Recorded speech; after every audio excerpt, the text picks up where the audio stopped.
Meet the Author with Kevin Garrahan is coming up next. The following program is a production of the Fairfax Network, Fairfax County Public Schools. Funded in part by the Virginia Satellite Educational Network.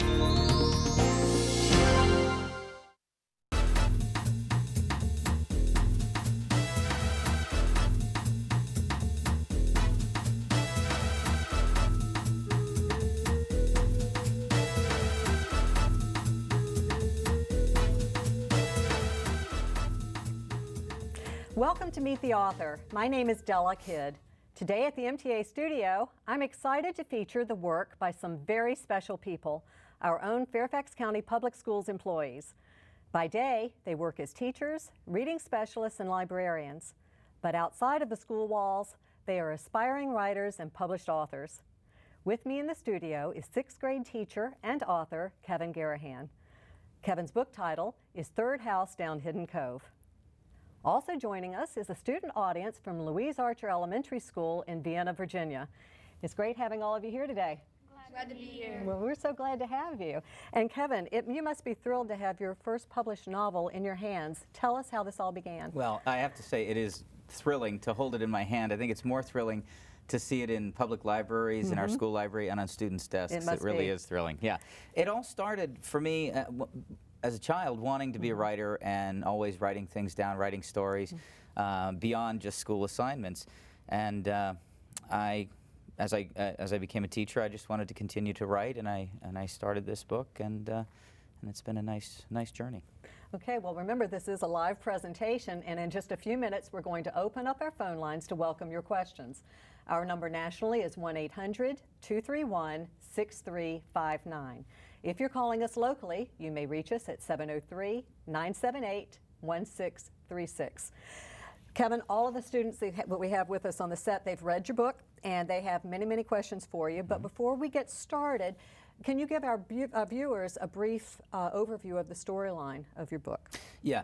Third House Down Hidden Cove is about 3 friends.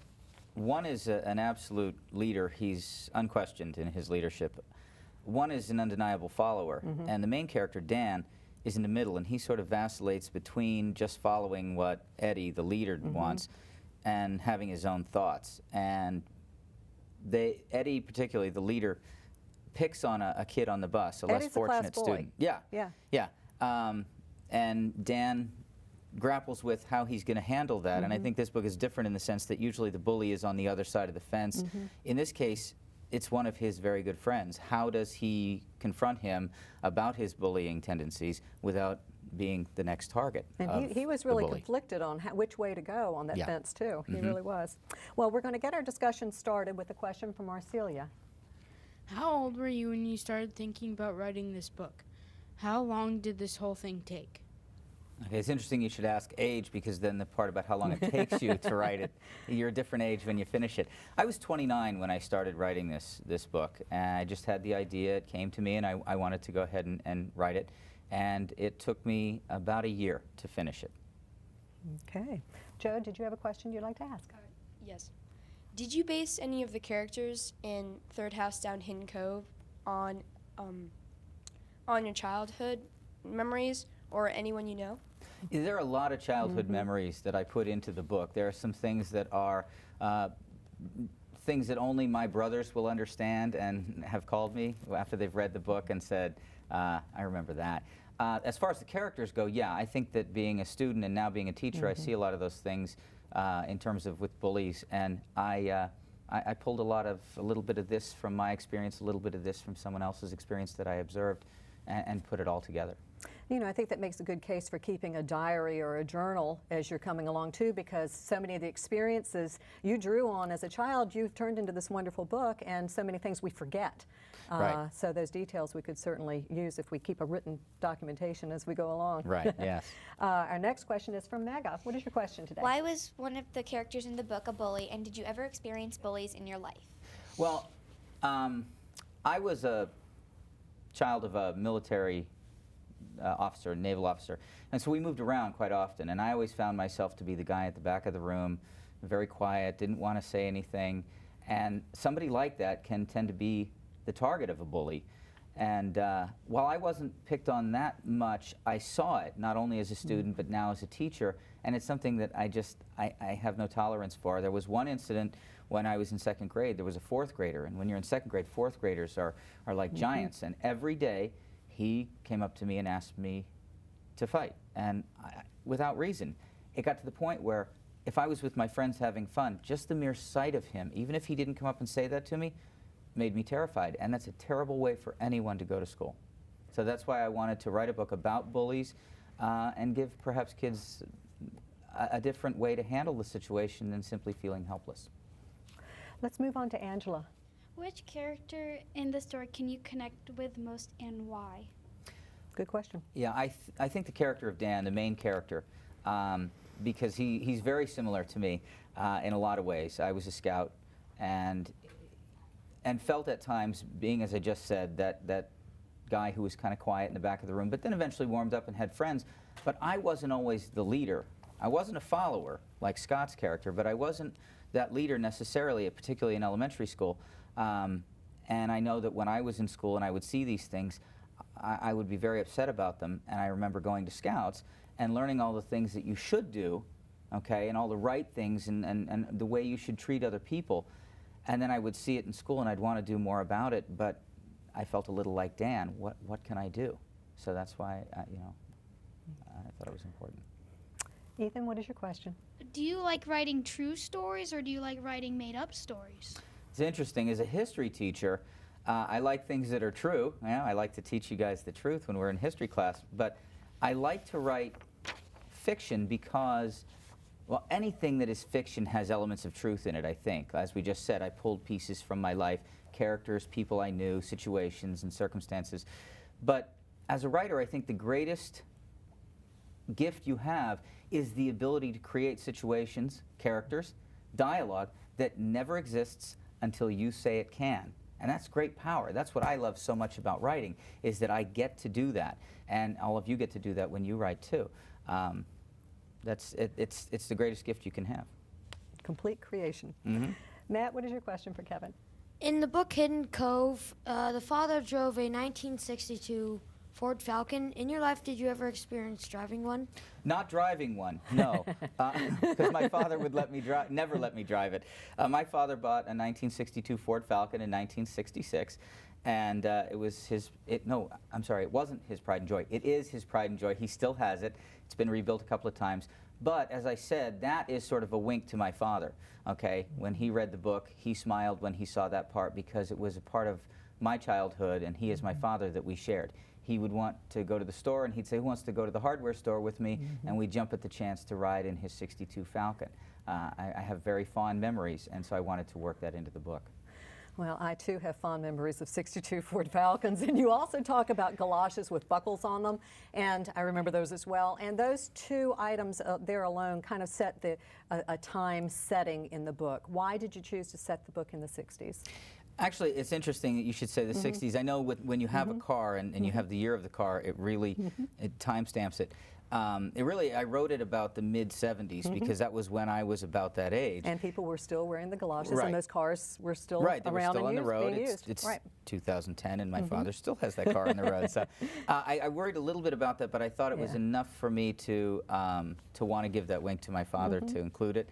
I think some other things I wrote in there hopefully leave it sort of open-ended as to the time, but I remember having those memories of the mid-70s and being with friends and dreading wearing my galoshes and all the rest. So, and I agree. I think the way you portrayed the characters and the setting, it's kind of timeless. It does cross the decades because it's a timeless message that you're writing about. thank you. Yes. Arcelia, you have another question. What personal challenges did you face while writing this book, including writing challenges?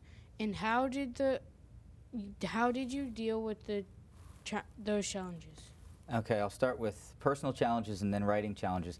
Personal challenges, I started writing the book and I got about 120 pages into the manuscript and the computer froze, crashed, and dumped the entire manuscript. Can you imagine? And I was fortunate that I'm a person who handwrites a lot of things, just ideas and things, so I had some ways to piece it back together. I got it back to 97 pages and it crashed again.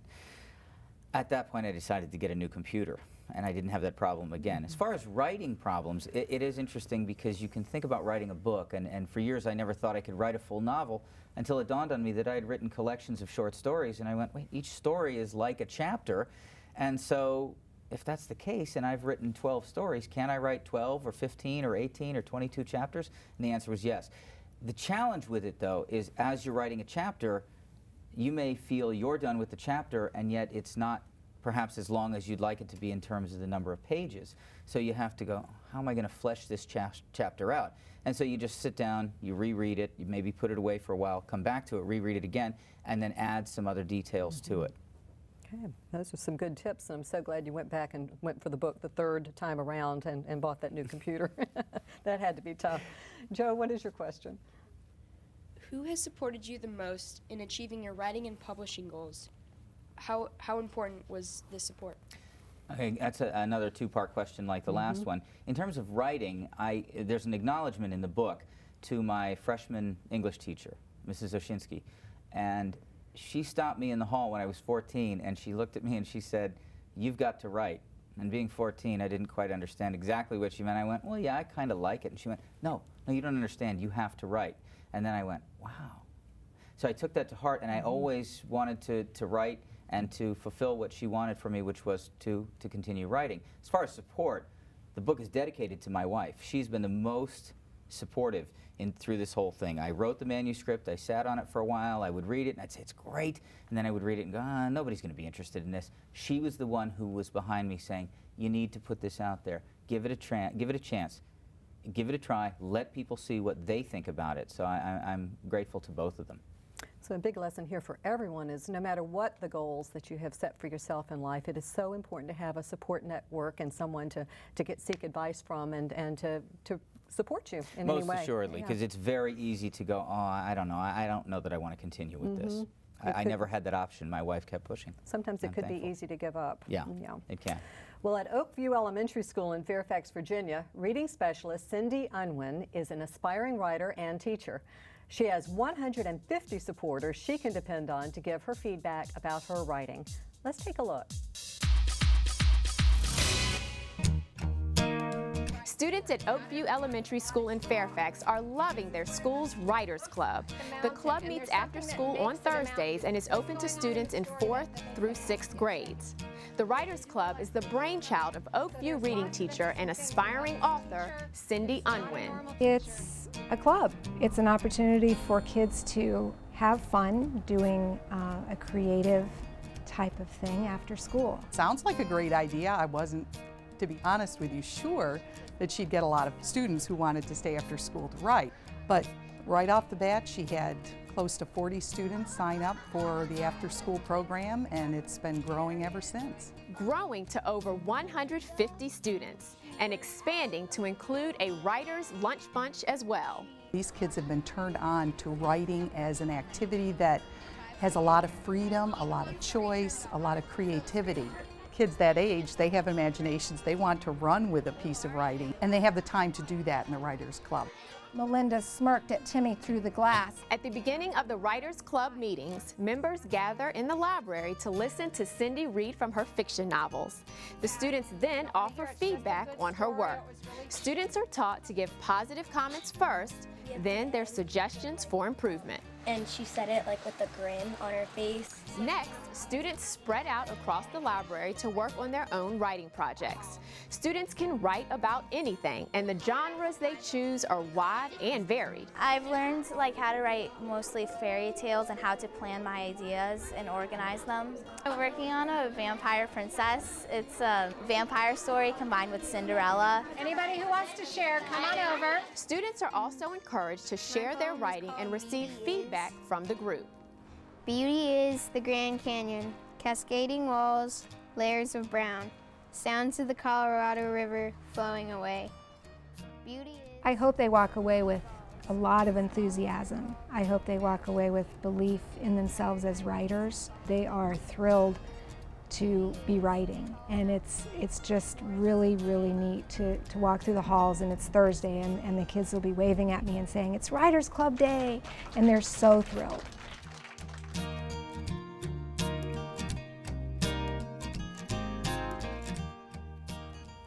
Welcome back. Do you have a question for Kevin Garrahan? Come on, join the discussion. Our phone lines are open. Our number nationally is 1-800-231-6359. If you're calling us locally, you may reach us at 703-978-1636. And, you know, the clip we were just watching, Kevin, Cindy gets a lot of feedback from the students in her Writers Club.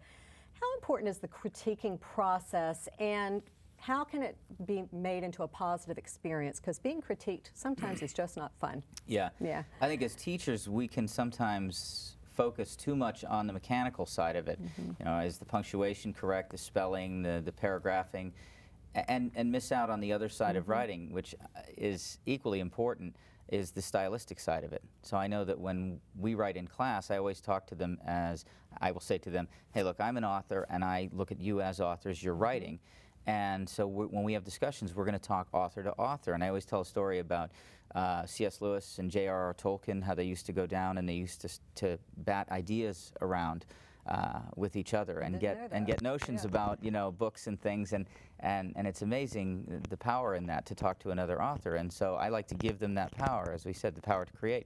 And really give them suggestions that are kind of hard and fast about the mechanical side of it, because you have to make those corrections. But in terms of style, I can make a suggestion and I'll say to them, if you don't want to change that, I understand, because you are the author and this is what you want to say. And so that part of it I leave to them. And I think that that does empower them to say, this is my work. I want them to never come to my desk and say, is this good? I want them to come to my desk and say, I think this is pretty good. What do you think? That's where we can have an author-to-author discussion. I don't want them to come to the desk, hand it to me, and then sort of cringe and wait for what I have to say. And I think that giving them that ability, that freedom stylistically, helps them feel more just a sense of pride in their own work. So that critiquing is more of a support network kind of thing, Right. as much as it is the helping with the mechanics and the grammar. Absolutely.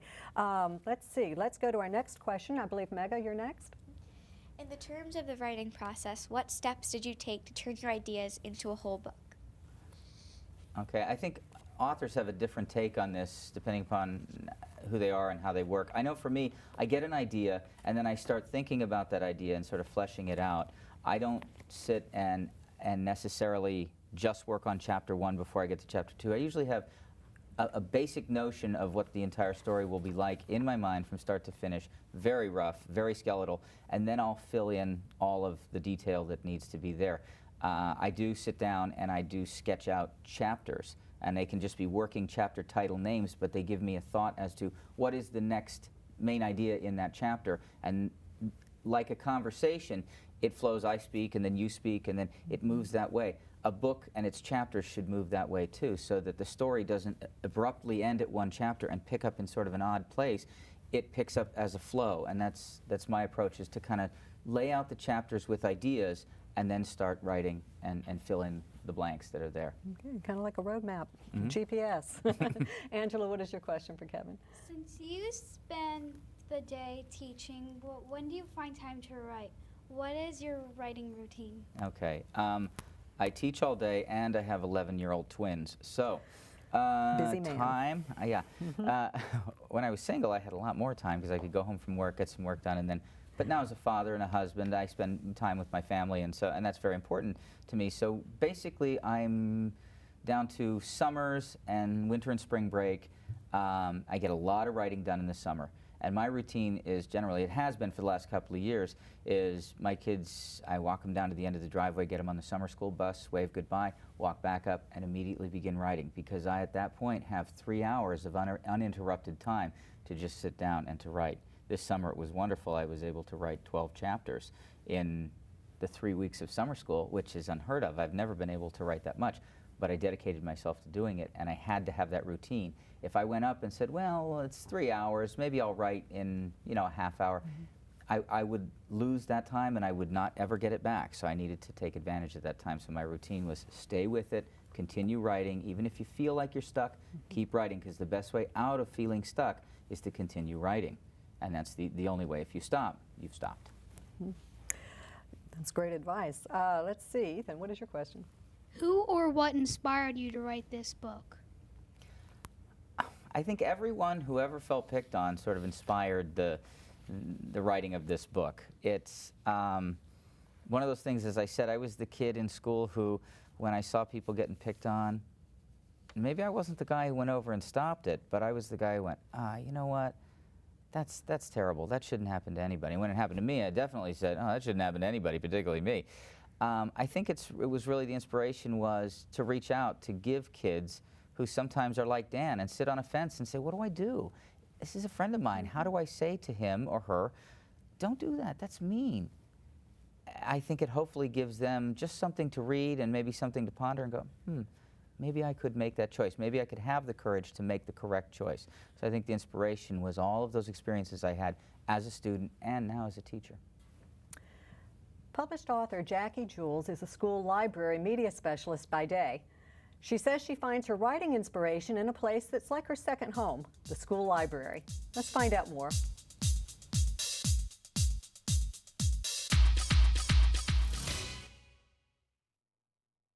Diddle-dee-dee, fiddle-dee-ho, I got no worries, oh no, no. Inspiration to write and opportunities to read are a daily occurrence for Jackie Hedgecoff, a.k.a. Jacqueline Jules. As the librarian at Timber Lane Elementary School and a published author of children's books, her work is also her lifelong passion. I have always wanted to be a writer. That seems like it has been my, my most abiding dream and desire. I officially declared that when I was in 3rd grade and my teacher asked us to write down on a strip of paper, what do you want to be when you grow up? And I wrote down author. From personal experience of fulfilling her dream, Jackie's able to guide these future writers in fulfilling their dreams. Sharing drafts from her most recent book, No English, she's a mentor and an asset to the school. We're actually lucky that Jackie decided to come here and be our librarian because she does bring that wealth of knowledge. She does love to write, and any chance she gets, she's mentoring kids throughout the school to encourage them to read and write. Can you read that word for me? For students, the biggest advice I would get is to revise. Don't be afraid to take a look at your work and say every word counts, and say, is that word the right word? If I change that word around, would it be a stronger poem? Would it be a stronger story? You really have to examine every word, every sentence, and you have to have the patience to do that, and to make your work the best that you want it to be. About 30% of Timber Lane students are enrolled in the ESOL program. Reflecting the school's highly diverse population in the book, No English, Jackie drew from real-life experiences with the students. They give me ideas all the time. I mean, No English was inspired by a student, and she came to the library every afternoon. She was checking out Spanish books, and I would smile at her and she'd smile at me, and I'd try to talk to her and she would shake her pretty brown hair and say, no English. And she would smile, and every afternoon she'd come. And of course, within a few months, she wasn't saying no English anymore, and she was doing very well. And I've seen so many students at this school come without many words of English, and by the time they graduate from Timber Lane, they're doing wonderfully, and it's a wonderful inspiration. Literacy is a focus at Timber Lane. We are focusing on reading, writing, and word study, and we're trying to make sure that we meet the needs of all students in those areas. And having such a passionate librarian just even allows us to have an extra resource in our building to encourage language arts throughout the school day, just not during our 2-hour language arts blocks, but also when they go to the library or when they have specific questions, either the students or staff or myself, we can always go to Jackie as an extra resource to help us. With an understanding of the school environment, providing resources is key for Jackie. No English comes with a teacher's guide full of activities for students and teaching strategies. The words rhyme. They're very musical to your ears, so let's listen for that as we go along.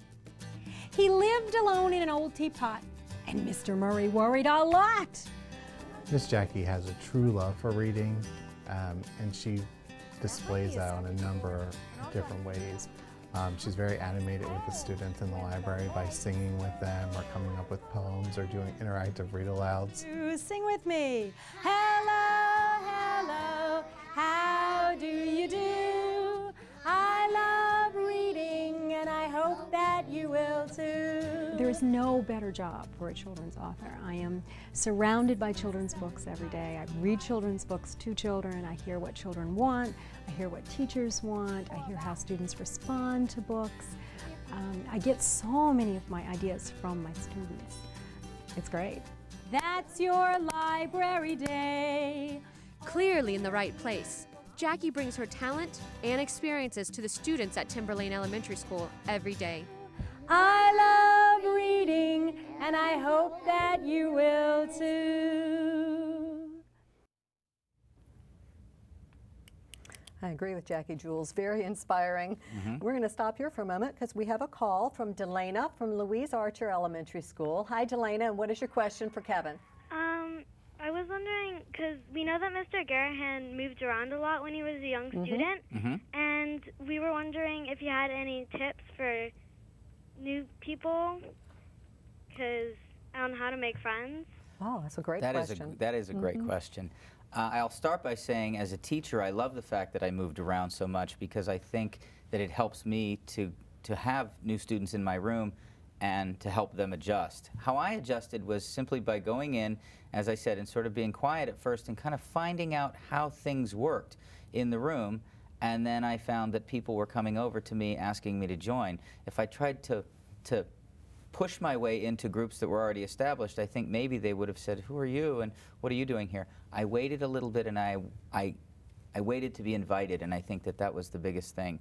And I just made myself accessible. If people talked to me, I talked back. I listened to them.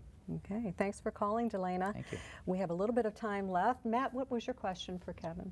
What was the editing process like? The editing process is almost never ending. You write something, you think it's great, you look at it 2 weeks later and you go, wow, did I write this? Oh. And you want to change some things, and what you find is that eventually there has to be a time when you are done. And I know with you guys, I'll say to you, hey, something is due and it's due on this date. You're going to have have all your editing at that time. But I would wager that all of you would turn something into me and still go, you know what, I wished I had changed that one thing. And I have two quick stories about editing in that regard, is that even if you think you have it to the absolute perfect state it can be in, you're always, I think, going to have second thoughts when you look at it later. Paul Simon, singer, had a hugely successful album, Graceland, in 1986. And in the song Graceland, it was played for him in an interview, and as the song was played, he winced and he went, I would have changed that line right there. So even as successful as Paul Simon was with that album, and throughout his career, he still was trying to better his work. I'll go you one better. John Lennon said in an interview one time I read that he felt every one of the Beatles songs could have been recorded better. And the interviewer said, are you kidding me? That's the Beatles, they're the best. And he said, you know what? They were all good songs, but they could have been done better. And I think that that speaks to editing. But at some point you have to say, this is as good I feel as it is right now, and then just let it be and let other people then enjoy it and stop worrying so much about it. Wow, I didn't know that. Kevin, we're almost out of time, but before we go, what advice do you have for students who are watching that are our aspiring writers? I think the biggest thing is to write. To try to write every day, try to write something. I know when people sit down to try, if they're trying to write a short story, or if they're trying to write a novel, they say, well, I can't write a chapter in an entire day. It's not necessary to write a chapter in a day. But if you write a half a page or 1 page a day, and even if you do it half of the year, you will have, you know, almost a 200-page book in that amount of time. You just have to stay with it. People get stuck. They talk about writer's block. They say, I can't write any more, so I put it down. You can't put it down. You have to keep going. The bottom line is write. Right. I want to thank all of you for joining us today. Thank you so much. It's been great. And Kevin, thank you so much for joining us. Thank you. It's been my pleasure. Well, absolutely, for mine as well. Our guest today has been teacher and author Kevin Garrahan. If you would like to learn more about Kevin's book, go to www.kevindgarrahan.com. If you'd like to learn more about our upcoming programs, visit us at www.fcps.edu/Fairfax Network. For the Fairfax Network, I'm Della Kidd. Keep reading, keep writing, and keep dreaming.